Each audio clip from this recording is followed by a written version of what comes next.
انشاءاللہ پروگرام اسی طرح آگے بڑھے گا. ملتے ہیں مختصر سے وقفے کے بعد.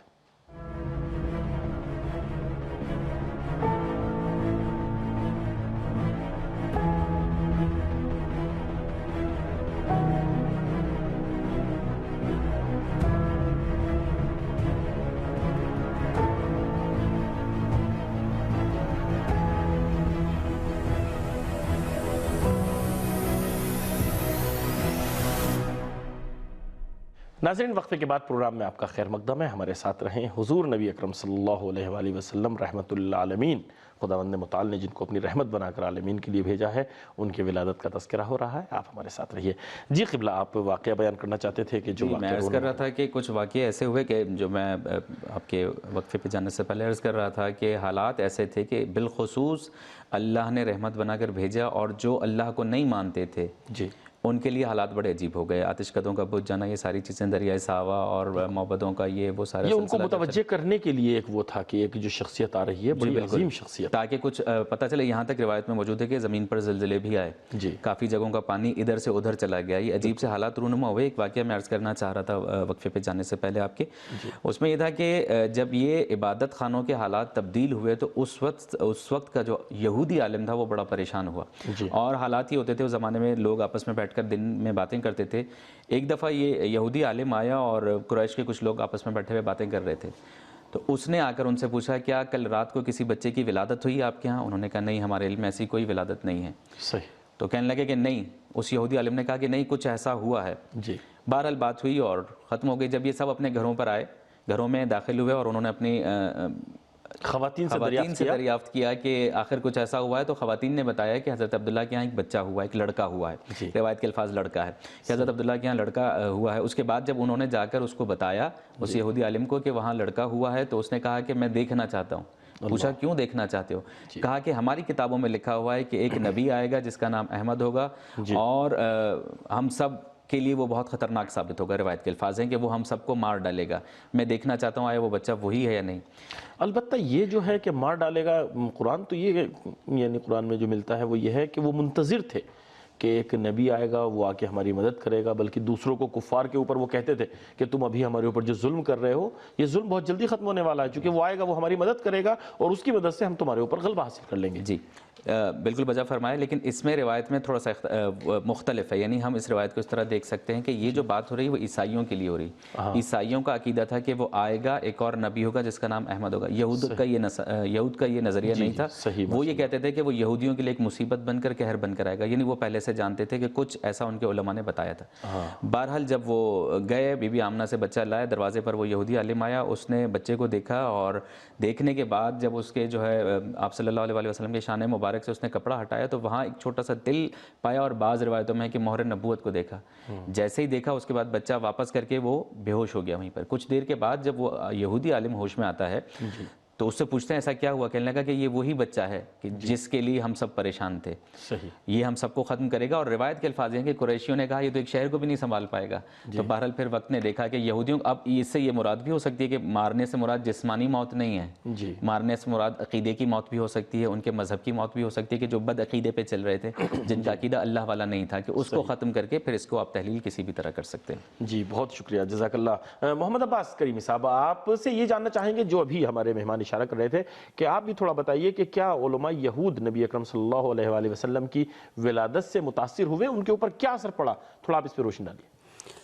بسم اللہ الرحمن الرحیم. جی جب جناب رسول اللہ صلی اللہ علیہ وآلہ وسلم کی ولادت ہوئی تو علماء یہود جو ان کے مشہور تھے، یعنی برجستہ ترین علماء کرام ان کے، چونکہ ان کو جو توریت تھی ان کو حفظ تھی، اور اس کے مطابق جو ان کا مطالعہ تھا، تو وہ منتظر تھے، جیسا کہ آپ نے بجا فرمایا کہ وہ منتظر تھے کہ وہ آئیں گے اور مدد کریں گے. لیکن اتفاق کہ وہ قریش میں سے بچہ تھا. ہاں، اصل سبب یہ رہا ان کے اختلاف کا، چونکہ وہ یہ سمجھتے تھے کہ ہماری قوم سے آئے گا. جی وہ یہ سوچ رہے تھے ہمارے مذہب و ملت سے بچہ ہوگا. بالکل. آج بھی جو ان کے یہاں پائے جاتا ہے اپنی برتری کا تصور کہ ہم سب کے اوپر حکومت کرنے کے لیے آئے ہیں، باقی سب ہمارے غلام ہیں، تو وہ آخری آنے والا جو منجی ہے وہ بھی ہماری نسل، ہماری طرف سے ہوگا. جی ان کا اختلاف قرآن اور توریت سے کچھ نہیں ہے، صرف اختلاف قبیلہی تھا. بالکل. وہ یہ سوچ رہے تھے یہ بچہ ہم میں سے ہوگا.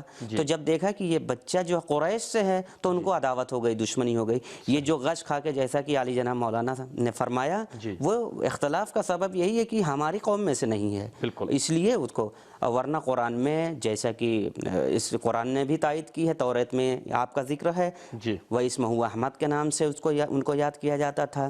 اور اس کے بعد جو کاہنین تھے اور علم نجوم کے جو ماہرین و حاذقین تھے، جو ماہر تھے اس علوم میں، جب رسول اللہ کی ولادت کی شب آئی تو ان لوگوں نے جب سما اور آسمان کی طرف نگاہ کیا تو کچھ ایسے ستارے نظر آ رہے تھے جو کبھی نظر نہیں آ رہے تھے۔ صحیح۔ اب جب ان کو دیکھا تو یہ حیرت میں آ گئے، متحیر ہو گئے کہ یہ کیا ہو گیا، ایسے ستارے جو ہمارے علم سے کہیں آگے ہیں، جن کے سلسلے میں ہم نے کبھی مطالعہ بھی نہیں کیا، کبھی ہمارے نظروں سے یہ ستارے گزرے بھی نہیں، تو یہ ستارے کہاں سے آ گئے؟ تو پھر اسی شب جیسا کہ علی جناب مولانا نے تشریح دی ہے، وہ یہودی جو تھا وہ یوسف نامی یہودی تھا، جیسے ہی یہ ستارے کو دیکھا ہے کہ عجیب حرکت میں ہے یہ ایک ستارہ، تو وہ پوچھنے لگا قریش سے، جا کے جھرمٹ میں گیا تو دیکھا کہ کچھ قریشی بیٹھے ہیں، ان سے سوال کیا کہ کیا تمہارے یہاں کوئی بچہ پیدا ہوا، کیونکہ اس کے یہاں نہیں پیدا ہوا تھا، اور وہ آثار جو اس نے توریت میں دیکھے تھے وہ اس کو اپنے قبیلے میں نظر نہیں آئے، تو اب وہ تفتیش کر رہا تھا کہ وہ بچہ کہاں ہے بالآخر۔ تو جب ان لوگوں نے انکار کیا، کہا شاید اگر تمہارے یہاں یہ بچہ اس مکے میں نہیں پیدا ہوا ہے تو حتماً فلسطین میں پیدا ہوگا۔ صحیح۔ اور تب دیکھا تو وہ لوگ جاتے ہیں اور پوچھتے ہیں اپنی ناموس سے، تو وہ کہتے ہیں نہیں ہمارے یہاں کوئی بچہ نہیں پیدا ہوا، لیکن ایک خبر ابھی ملی ہے کہ عبداللہ ابن عبد المطلب کے یہاں ایک بچہ پیدا ہوا ہے۔ تو جیسا کہ مولانا نے تشریح کی ہے، اب اس میں جانے کی ضرورت نہیں، اور وہ غش کھا کے گر جاتا ہے، وہ مہر نبوت کو دیکھ کر غش کھا کے گر جاتا ہے۔ کیوں؟ اس کو تعجب ہوا یہ بچہ ہم میں سے کیوں نہیں ہے۔ بالکل بالکل صحیح۔ قبلہ یہ محمد عباس صاحب آپ سے یہ جاننا چاہیں گے کہ کیا کوئی اور اثر تاریخ میں نظر آتا ہے جو حضور کی ولادت سے ان کے اوپر پڑا ہو؟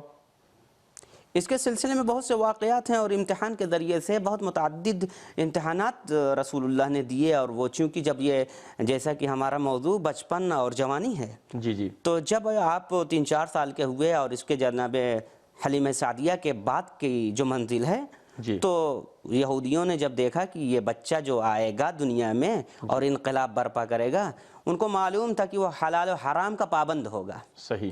تو جو حلال و حرام کا پابند ہوگا، تو اب انہوں نے امتحان لینا شروع کیا کہ کیسے ہم جانیں کہ بچہ کون تھا بچہ ہے۔ اور اسی لیے محمد صلی اللہ علیہ وسلم کا نام محمد اسی لیے رکھا گیا تھا۔ کیوں؟ ایک حکمت بتائی جاتی ہے کہ آپ کا نام محمد اس لیے رکھا گیا کیونکہ جب مصداق کم ہو تو تعین مصداق آسانی سے ہو جاتا ہے۔ جی بالکل، معاف کیجیے گا، یہ تو بہت اہم موضوع ہے، انشاءاللہ اس کے حوالے سے ہم آپ سے گفتگو کریں گے، لیکن ہمارے مہمان اسٹوڈیو میں ہم ان کی خدمت میں چلتے ہیں۔ جی مولانا، آپ سے یہ جاننا چاہیں گے یہاں پہ کہ آپ نے یعنی جیسا کہ واقعات ملتے ہیں تاریخ میں بھی کہ نبی اکرم صلی اللہ علیہ وسلم کے دنیا میں تشریف لانے سے پہلے آپ کے والد ماجد کا انتقال ہو گیا تھا، اور چند ہی مہینے کے تھے پھر والدہ کا بھی انتقال ہو جاتا ہے۔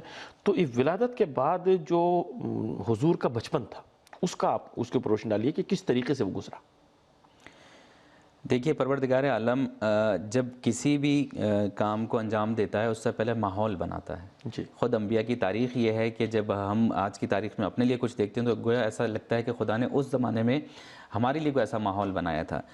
اور پھر آخری نبی کو لانا دنیا میں، اس کے بعد پھر انہیں یتیمی، باپ کا سایہ اٹھ جانا، ماں کا سایہ اٹھ جانا، اس کے بعد پھر دادا کے پاس رہے، دادا کا سایہ اٹھ جانا، اس کے بعد پھر مسلسل چچا کے ساتھ رہے، اور پھر یہ ایک پوری تاریخ ہے۔